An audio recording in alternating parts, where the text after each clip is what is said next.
Hola amigas, hola amigos, gracias una vez más por estar en sintonía de nuestra plataforma La Mesa Redonda.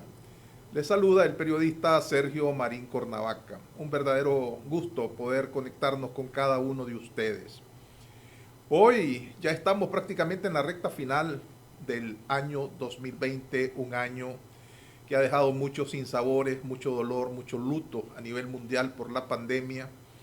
Y en Nicaragua ya no digamos un año lleno de represión, de ensañamiento en contra de nuestros presos políticos, un año impactado por la pandemia y por los desastres naturales que ocasionó, ¿verdad? Bueno, que no son tan naturales, que ocasionó los huracanes ETA e IOTA en el Caribe Norte, pero que también impactó la infraestructura agropecuaria de importantes zonas del país.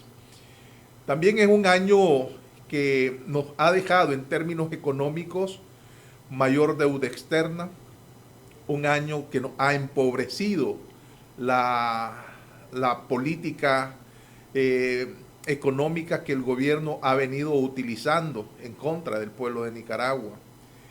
Vamos a hablar también sobre las remesas familiares. Estos son los ejes económicos que vamos a evaluar con el economista, sociólogo y analista político Oscar René Vargas, que ya está con nosotros. Gracias, Oscar René, bienvenido una vez más a nuestro programa. Quizás el último con vos de este año, porque vamos a continuar tratando de llevarle el mensaje esclarecedor a nuestro pueblo para que sepa qué estamos pisando en términos de economía. Bienvenido nuevamente. Oscar René, ¿cuál es tu evaluación si tomamos en cuenta los 4 ejes que he mencionado? Crecimiento de la pobreza en Nicaragua, las remesas familiares, el incremento de los servicios básicos, de la carestía de la vida y además el hecho ¿cuál es el otro? El de la remesa, ya te lo había mencionado. Bienvenido, Oscar René. ¿Cuál es la evaluación que haces en esos, en términos económicos del año 2020, en esos ejes que te he mencionado? Bueno, en primer lugar, quiero saludarte y espero que te encuentres bien. Y saludar también al público, a tu público televidente. Y desearle un, un mejor año para el 21. Bueno, yo quiero comenzar con el asunto de la, eh, de la remesas familiares. ¿Por qué es importante ese asunto? ¿Por qué es importante?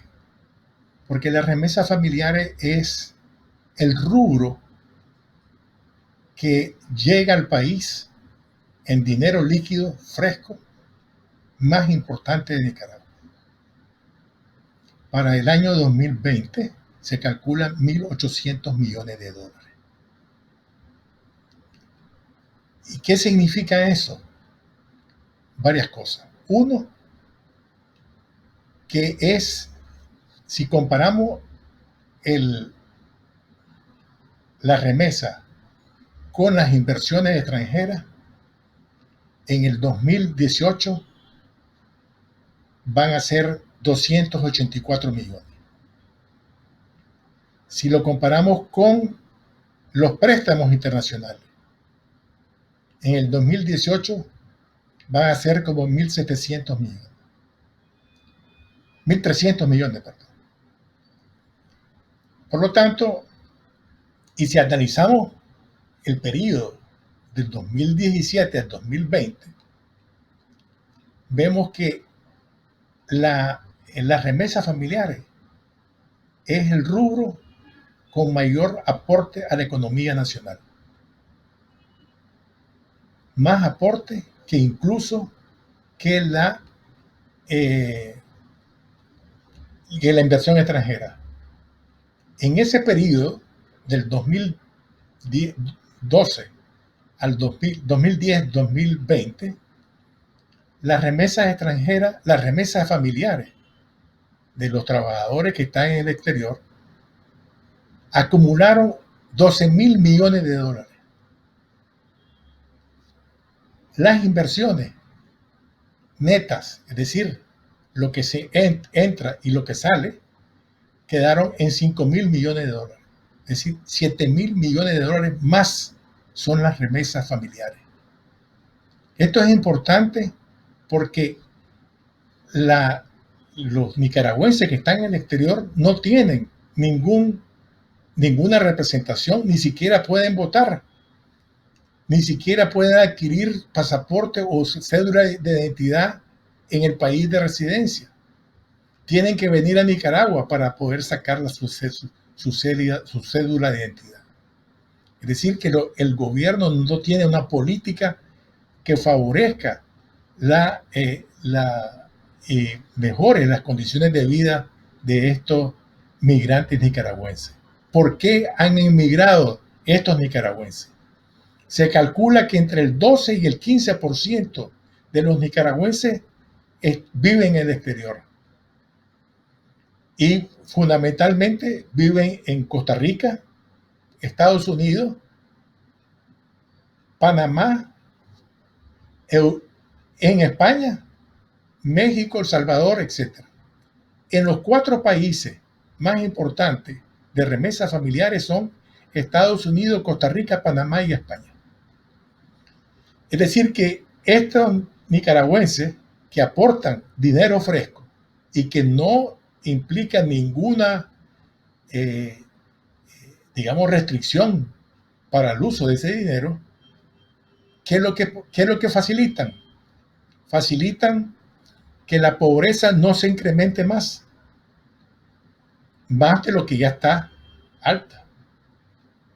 Segundo, estas remesas son utilizadas para completar sus bienes alimentarios, para reparar casas, para mejorar la salud, comprar medicamentos. Hay que tener en presente que los medicamentos, casi el 40% de los gastos en medicamentos son gastos privados, es decir, de gente que saca de su bolsillo.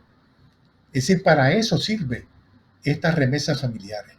Es decir, sirve para evitar de que el deterioro socioeconómico de la población sea mayor. Pero no tienen ninguna representación, nadie le da.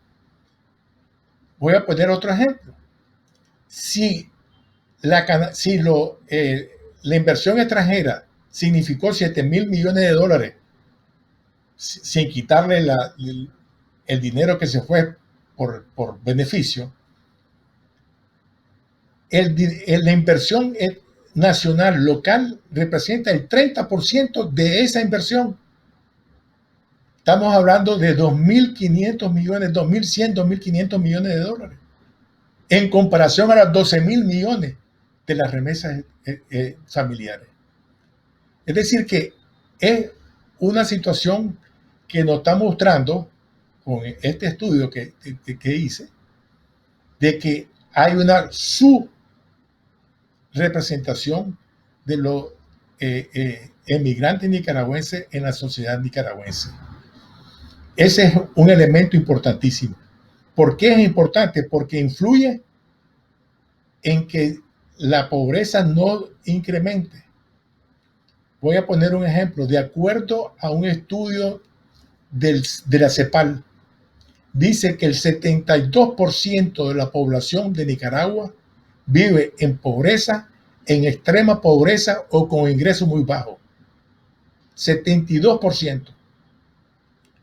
Y por otro lado, otro estudio señala que el 71% de la población económicamente activa vive o trabaja en la informalidad o en el desempleo abierto. Es decir, que la situación de Nicaragua es una situación caótica, un año horrible que hemos terminado. Si a eso le agregamos la represión, si a eso le agregamos la contracción económica por tercer año consecutivo, y si a eso le agregamos la política que busca Ortega, limitar los derechos humanos de los ciudadanos, de los periodistas y de todo nicaragüense en Nicaragua. Ese sería, digamos, el panorama general que podríamos hablar precisamente. Pero estas cartas del desgobierno de Ortega son impresentables, Oscar René. ¿Cómo puede sostenerse un discurso oficial que dice que aquí los tranquistas son los responsables de la debacle económica que ahora tenemos, si vos perfectamente podés demostrar, como en efecto lo has demostrado, que desde el año 2017, por ejemplo, aquí ha habido un incremento de la deuda externa, sistemática y cuantiosa? ¿Dónde está ese dinero? ¿Dónde está el dinero del BID? ¿Dónde está el dinero del Banco Mundial? ¿Dónde están los préstamos aprobados por el Fondo Monetario Internacional? Si añadimos a eso los 4.500 millones de dólares que algunos economistas dicen que produjo la cooperación venezolana, tampoco se registran en el país y más bien contrasta o confirma de que hay muchos millonarios con fortunas mínimas de 50 millones de dólares diarios, perdón, de millones de dólares, ¿verdad?, en sus haberes. Entonces, ¿de qué país estamos hablando? ¿Es viable este país? Mira, también en un trabajo que publiqué, hablé de que había 210 millonarios en Nicaragua, de acuerdo a un estudio del banco suizo llamado Unión de Bancos Suizos, el banco más importante de Suiza. Es decir, eso se contrapone a los pobres. Estábamos hablando que la CEPAL habla del 72% de la población que vive en pobreza, extrema pobreza o con ingresos muy bajos. ¿Qué es lo que significa este asunto? Significa que el otro elemento que yo veo es que no ha habido un aporte económico por parte de estos millonarios a la economía nicaragüense. Voy a poner un ejemplo. La deuda externa, que el 1 de enero del 2007, es decir, el primer día que Ortega asume el poder, 5.000 millones de dólares, se ha incrementado a 11.000 y pico millones de dólares en el 2019. Un incremento del 132%.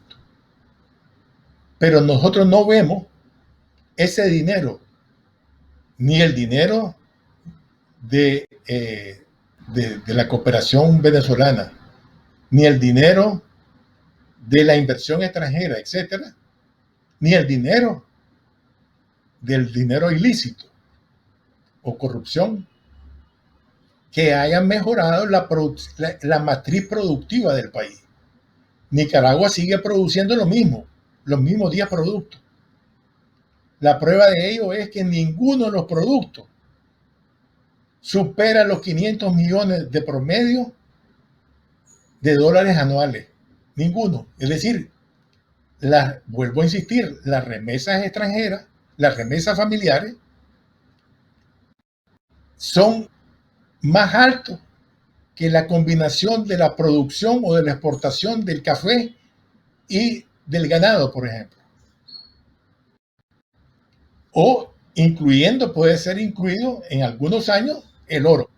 Es decir, que los tres principales productos del país no alcanzan los niveles de ingresos de dinero que vienen de las remesas familiares. Lo que te está demostrando es que la inversión nacional no ha transformado el país, no ha mejorado el país. Seguimos produciendo lo mismo. Y entonces, ¿cómo es posible que sigamos produciendo lo mismo si se ha incrementado la deuda externa, se ha incrementado, digamos, las remesas familiares y la producción sigue igual? Entonces, aquí es donde hay el tema de la corrupción y que lo que explicaría el surgimiento de los 210 millonarios de Nicaragua. Esa es la explicación de los 210 millonarios, es decir, que en lugar de mejorar el país, lo que han hecho es mejorar sus ingresos personales a través de diferentes maneras.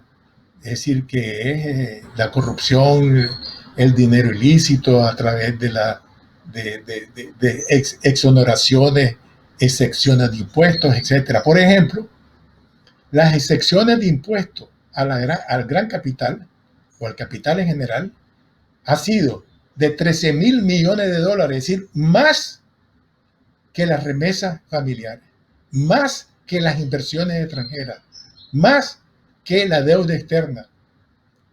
Eso es lo que explicaría por qué hay ese incremento del número de millonarios en Nicaragua.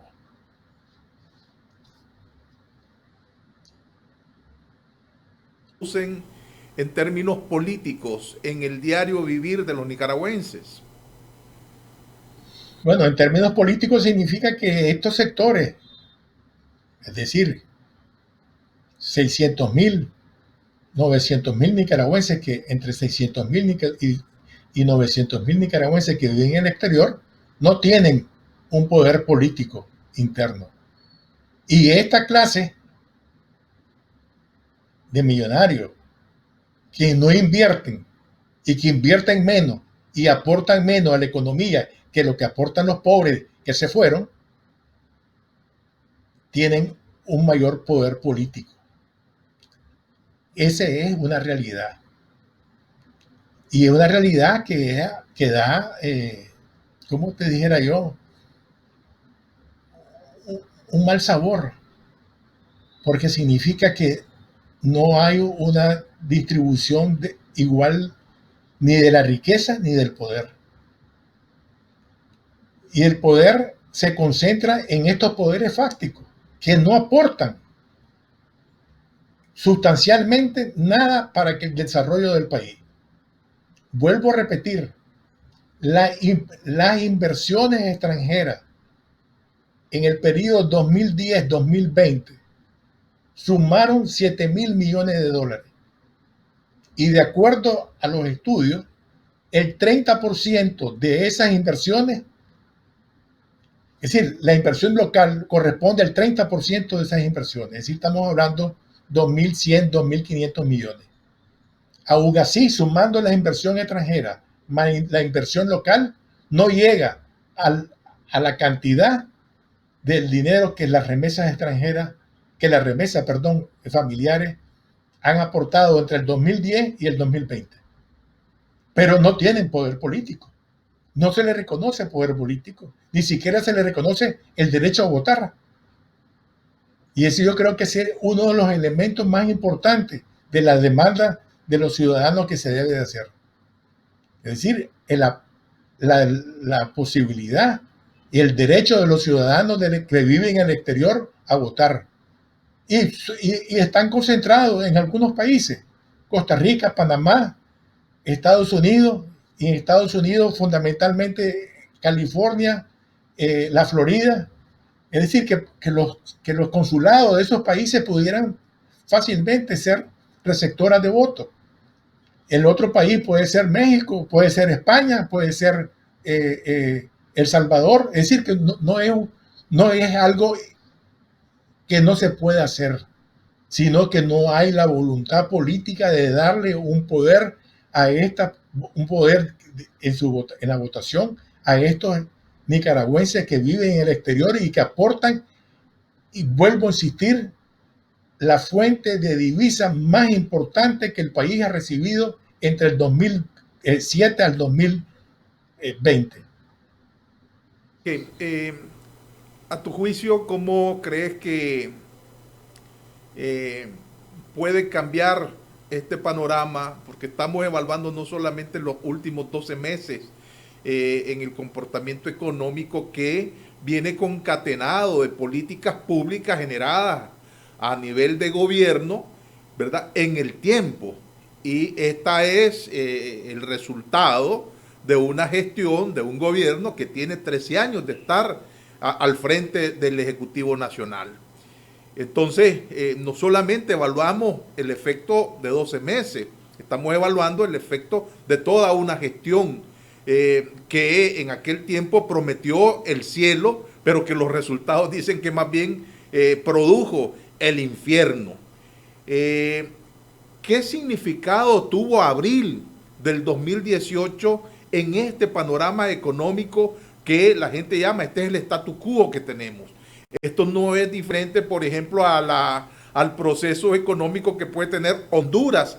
Me refiero a los poderes fácticos que tienen la capacidad de dar menos y obtener más a cambio en relación a los pobres que dan mucho y no tienen la capacidad de incidir en esas políticas públicas. ¿Cuál es el papel entonces de abril 2018?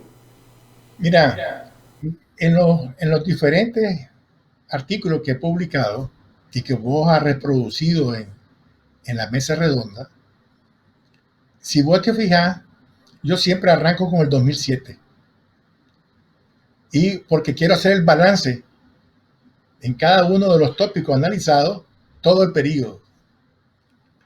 Evidentemente que esto nos demuestra lo siguiente, que ya el modelo económico, político, social que se había establecido en el 2007 colapsó en el 2018. Pero ya había comenzado en el 2016 a un proceso de desaceleración económica que fue acompañado por las limitaciones de la cooperación venezolana. Es decir, mientras existió la cooperación venezolana, Ortega podía dar alguna prebenda a los sectores más empobrecidos del país, pero que no era ningún programa social para que la gente saliera de la pobreza. Eran programas para fortalecer el clientelismo político. Porque, por ejemplo, con un lámina de zinc, con 10 láminas de zinc, no se sale de la pobreza. Pero eso permitía fortalecer el clientelismo político del régimen orteguista. Pero el abril 2018 es la acumulación de desaciertos que se habían producido durante el 2007 al 2017, está ya con dos elementos posiblemente insignificantes dentro del contexto general, que fue la protesta de los adultos mayores en la ciudad de León y el incendio de la reserva Indio Maíz. Y aquí hago un elemento importante. No es Bozaguas, como dice el señor Bayardo Arce, es Indio Maíz. Y ahí me doy cuenta que no dan seguimiento a la realidad del país, al detalle, porque hablan de Bozaguas cuando no había problema, es decir, no hubo incendio en Bozaguas, el incendio fue Indio Maíz, y los estudiantes y la gente digamos, que luchan por el medio ambiente, protestaron y entonces también fueron reprimidos. Esos dos elementos fueron lo que permitió el estallido social. Es decir, fue la chispa que incendió la pradera. Y no fue un golpe de Estado, como habla Ortega. Es decir, es un proceso social que se descompone y que estalla, y que la respuesta política fue la respuesta militar represiva de asesinar a la gente con la consigna vamos con todo. Y precisamente esta consigna vamos con todo aceleró, profundizó la situación de protesta de la población. Y entonces se conocieron los tranques, 153 tanques hubieron en el país. En diferentes ciudades estaban tomadas por la población, desarmada, porque un golpe de Estado nunca es desarmado.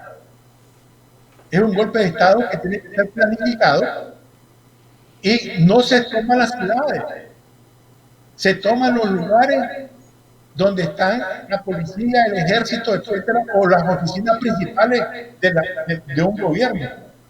Mientras que aquí fue la toma de las ciudades como una protesta para pedir que se fuera Ortega. Entonces, este es el elemento que fue el quiebre de ese modelo. Pero ese quiebre del modelo no ha sido sustituido. El modelo ha continuado, renqueando, pero continúa. Y la ruptura entre el gran capital y el régimen se mantiene de una manera, digamos, muy difícil, pero el régimen no ha eliminado las exoneraciones de impuestos,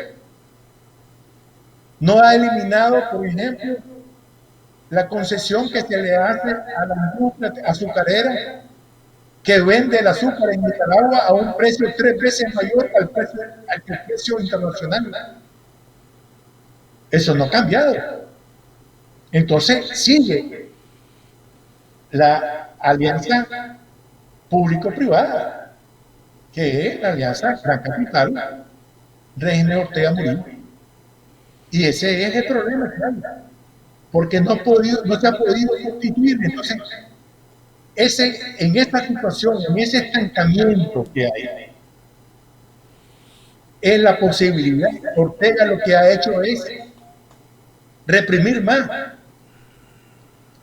para mantenerse en el poder y buscar cómo en el 2021 pueda continuar en el poder. Y la pregunta es, ¿estas condiciones económicas, sociales y políticas van a mantenerse todo el 2021 y Ortega se va a poder reelegir o no? ¿O va a haber una situación de que Ortega va a tener que salir del país? Ese es el gran interrogante del año 2021. Ok, yo tengo una pregunta sobre eso. Precisamente porque el próximo año, ya en 48 horas, lo vamos a tener acá. El 2021. Es un año electoral. Ya el personaje que vos mencionaste, Bayardo Arce, que actúa de manera oficiosa como vocero de la pareja presidencial, dijo que en efecto pues van a abrirse a un diálogo con los empresarios. No dijo quiénes son esos empresarios y cuándo sería. Pero también dijo que va a haber un proceso de reformas cuyo contenido él dijo que iba a ser fundamentalmente de orden técnico. Bueno, ¿puede Ortega ofrecerle al pueblo de Nicaragua en esas próximas elecciones, si acaso se llegan a realizar, donde el pueblo pueda acudir con confianza a depositar su voto para que sea bien contado y dé un ganador? ¿Puede Ortega cambiar esta fisonomía que nos has venido demostrando en términos económicos? Es decir, estos resultados totalmente apocalípticos en términos económicos, de pobreza y de marginalidad para el pueblo de Nicaragua. ¿Puede cambiarlo Ortega en un nuevo proceso? No, ese es el problema. El problema es que Ortega es la continuación de esta situación deplorable para el país. Naciones Unidas calcula que el ritmo, por ejemplo, en la educación, que es importante eso. Fíjate que en el 2013, el número de estudiantes que se matricularon en el 2013 en todos los niveles estudiantiles fue 1.680.000 personas, jóvenes y niños. En el 2021, el objetivo del gobierno es que se matriculen 1.700.000. Es decir, 20.000 más. Pero entre el 2013 y el 2021 han pasado 8 años. Y cada año se incorporan al sistema, es decir, técnicamente, por la edad, se tienen que incorporar cada año 60.000 estudiantes. Es decir, que se debieron de haber incorporado para el 2021 480.000 estudiantes y no 20.000. Es decir, que si la matrícula debiera de ser de 2.100.000, pero solamente va a matricularse en 1.700.000, 400.000 menos. Ese es el fracaso en el asunto de la educación. Entonces, Naciones Unidas está calculando que el 100% de la educación primaria se va a cumplir en el año 2035, al año que estamos, al ritmo que vamos. Es decir, 15 años más. Y el ritmo para la educación secundaria es en 2050. Es decir, que están mostrando que también en ese rubro, en el tema educativo, es un fracaso. Nicaragua no va a cumplir, de acuerdo a la CEPAL, Nicaragua no va a cumplir con ninguno de los objetivos del desarrollo establecido para el 2030, al ritmo que vamos. Entonces, esta situación no es que Ortega va a mejorar las condiciones del país. Y por eso es que estos trabajos que he publicado y que pienso continuar en el próximo año, algunos otros más, van a demostrar de que Ortega no es la solución de Nicaragua. Pero no es porque yo quiera, y no porque sea opositor, sino porque técnicamente medible es imposible que Ortega pueda mejorar con el modelo político económico que se ha implementado. Es necesario cambiar el modelo. Y esa es la realidad. Y entonces, quien quiera hacer un pacto con Ortega, significa que está de acuerdo con ese modelo. Y va a significar que la situación del país no va a mejorar. Entonces, por eso es que estoy haciendo este trabajo. Porque el trabajo también es señalar a los partidos, cuando el análisis político que voy a hacer final, es mostrar de que los partidos con zancudo que quieran ir a las elecciones están asumiendo esa situación. Y que si hay sectores de la clase, de la clase empresarial, como ya han declarado algunos, como la Cámara de Comercio, que es necesario hacer un acuerdo con el gobierno porque la política es otra cosa, evidentemente que van a estar asumiendo que el país va a continuar en el desastre, en el retraso total, y que no solamente vamos a ser el segundo país más pobre de América Latina, sino el país más posiblemente el país más pobre. Ahora, esto va a plantear un problema. El problema que va a plantear es que en la medida en que esto continúe de esa manera, va a continuar la migración. Y voy a insistir en un detalle. Entre el año 2017, 2018, 2020, 19 y 2020, de acuerdo a las cifras oficiales, cada año se incorporan 100.000 jóvenes al mercado del trabajo. Esos jóvenes no han conseguido trabajo. No han emigrado por la pandemia. No se han bachillerado.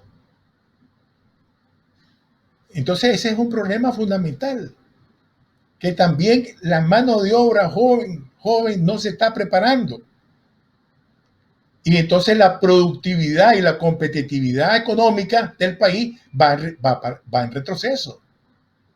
Entonces yo no veo por cómo el gran capital le pueda convenir mantener su alianza con Ortega, porque eso significa que su tasa de ganancia se va a reducir.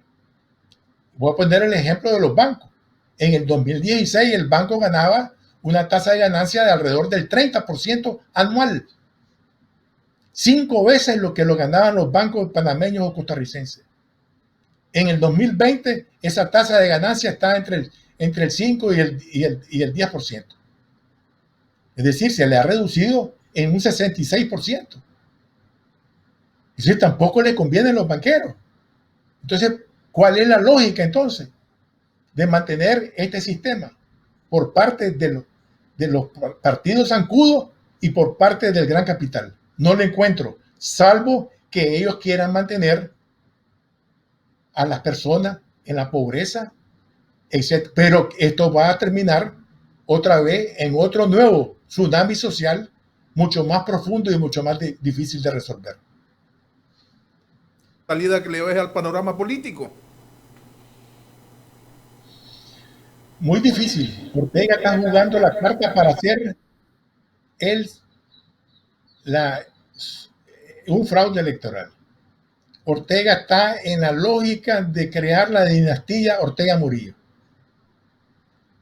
Y por eso que un artículo que publiqué también que decía que Ortega estaba haciendo la misma lógica, aplicando la misma lógica que Somoza García, que estableció esa dinastía, porque no es los Somoza de baile que establecen la dinastía, ellos lo heredan, ¿ya? Entonces, el que establece la dinastía es Somoza García, en alianza con el gran capital, en alianza con el partido zancudo, que eran los conservadores. Y ahora el mismo modelo es lo que quiere aplicar Ortega, porque también en ese entonces también habían fraudes electorales muy reconocidos internacionalmente. Entonces es el modelo que Ortega quiere replicar. Alianza con el gran capital, alianza con el partido zancudo y fraude electoral. Más represión y alianza con la policía y el ejército. Y en este caso también Somoza García creó lo que se llamó los paramilitares de la época, que eran los nicolasianos, o después se llamó ANROC, Asociación de Militares Retirados, Obreros y Campesinos, ANROC. ANROCs, con ese, somocistas. ¿Vale? Entonces, esta es la misma, es decir, la misma lógica de la ANROC ahora es la lógica de los paramilitares.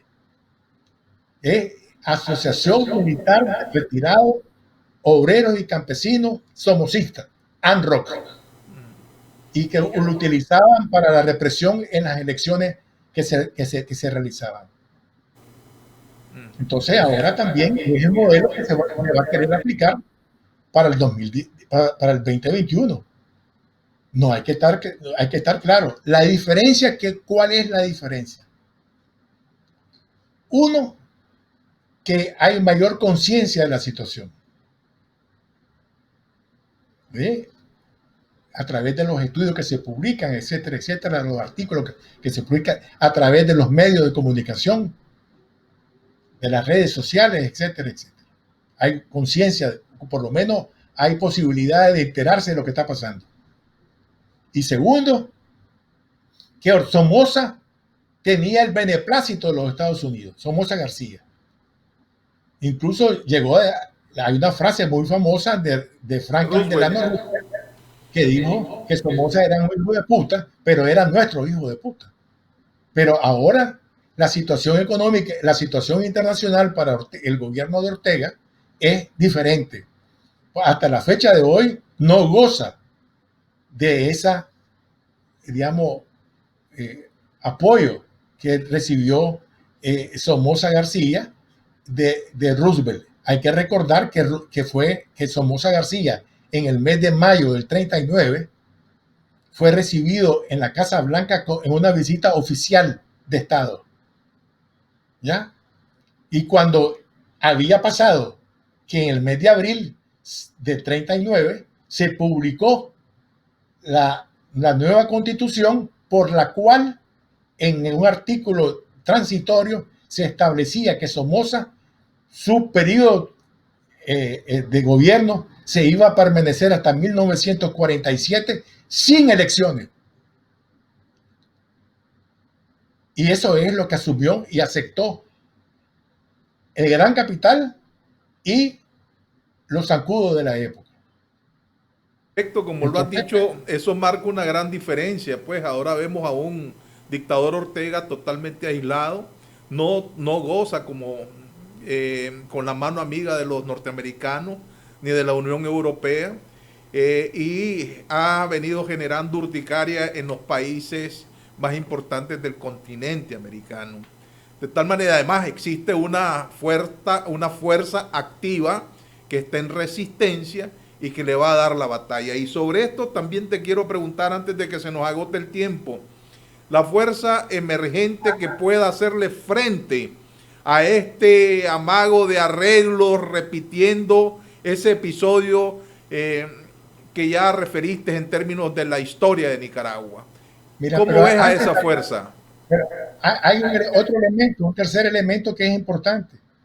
En esa época no se había establecido los derechos humanos como elemento fundamental de la constitución política de Nicaragua, Correcto, ni, sí. ni Prioridad no estaba de la visibilizado. Carta de Naciones Unidas, ¿verdad? Porque fue hasta 1948 que se estableció en Naciones Unidas. Tampoco existían los diferentes organismos internacionales que luchaban o que luchan por la defensa de los derechos humanos. Es decir, son elementos que hacen diferente, pero eso no quiere decir que Ortega no quiera hacer, no quiera repetir, replicar el modelo de Somoza García.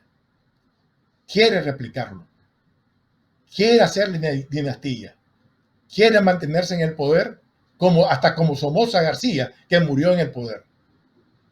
Esa es la lógica de Ortega. Ahora, ¿qué hacer ante esta situación? Bueno, aquí hay diferentes niveles. Los periodistas seguir haciendo el trabajo que están haciendo, excelente, de denuncia, de facilitar, etcétera, etcétera. La gente que trabajamos con los números, etcétera, es decir, los profesionales, debiéramos de estar siempre denunciando o analizando la situación y viendo, hacer hablar los números, para que la gente entienda la situación. Ese es el otro nivel. El tercer nivel es la gente que está en el exilio. La gente que está en el exilio tiene que continuar demandando a los diferentes gobiernos el rechazo a la represión de Nicaragua. Y cuarto, la gente que está al interior del país tiene el reto de formar una unidad que no significa unanimidad, que eso es importante, pero una unidad mayoritaria. Somos mayoría para enfrentar todos estos movimientos que Ortega va a hacer en el transcurso del 2021. Por eso es que es diferentes papeles que cada quien quiere jugar, pero todos se convergen en uno solo, que es derrotar a la dictadura. Ok, eso me lleva a una pregunta ahora que lo estás mencionando. ¿Cuál crees vos que sería el instrumento político partidario? En aquel tiempo, en la historia que nos estaba refiriendo, era el Partido Conservador al frente del doctor Carlos Cuadra Pasos.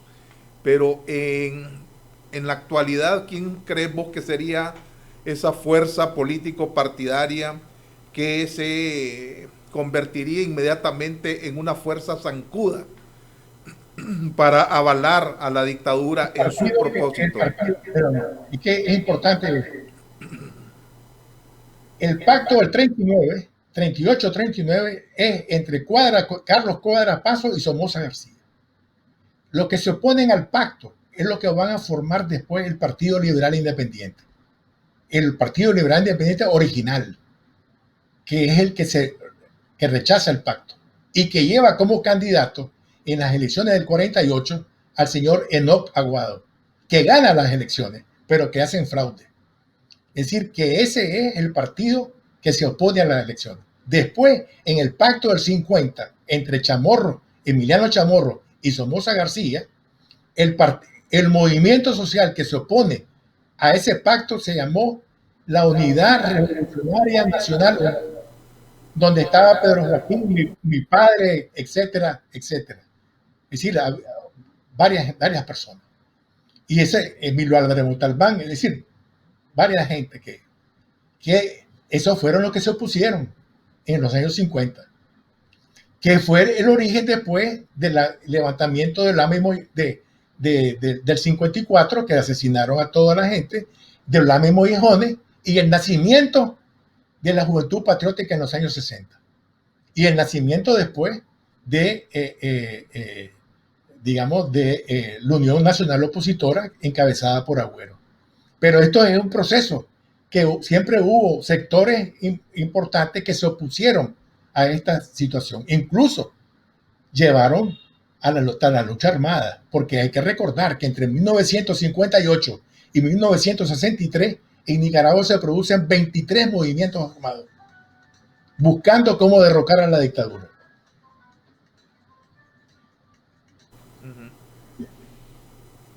Ok, te pregunté a cuál fuerza ves vos que puede ser el prospecto para zancudearse, primero. Y segundo, ¿cuál es tu reflexión alrededor de esta nueva fuerza que puede emerger y hacerle frente a ese posible pacto que estás mencionando?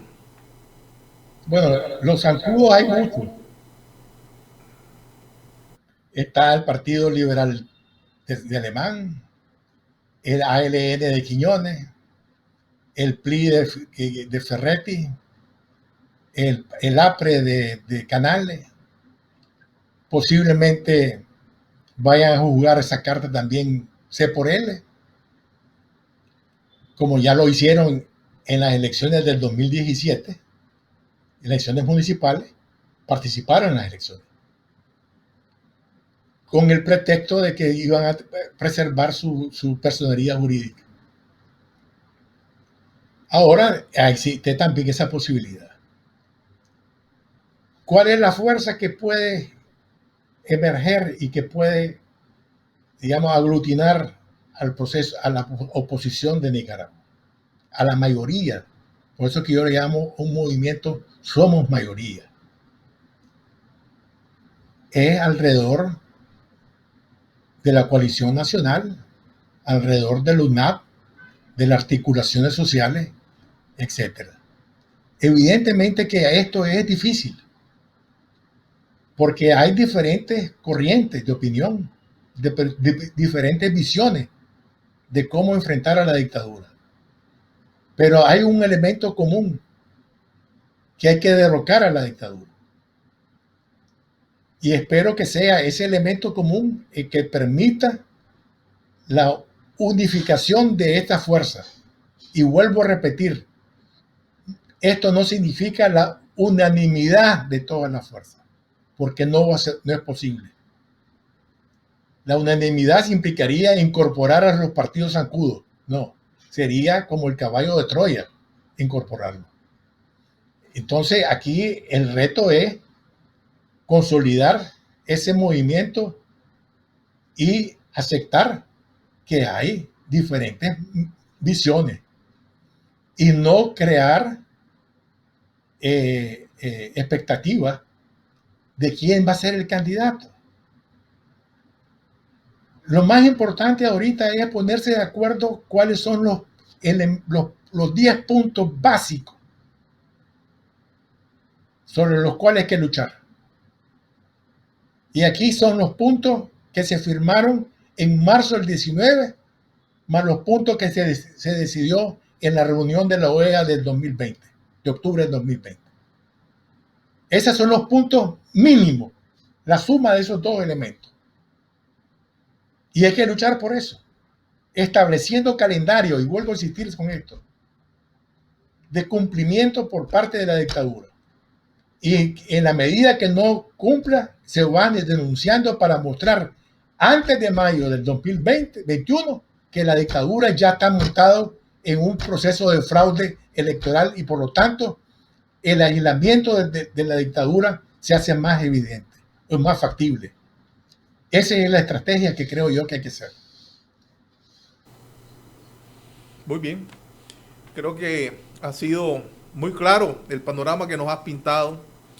Yo quiero agradecerte tu tiempo, tu gentileza, desearte que estés muy bien, que esperes el cambio, que, bueno, te invito a salir a ver la luna hoy.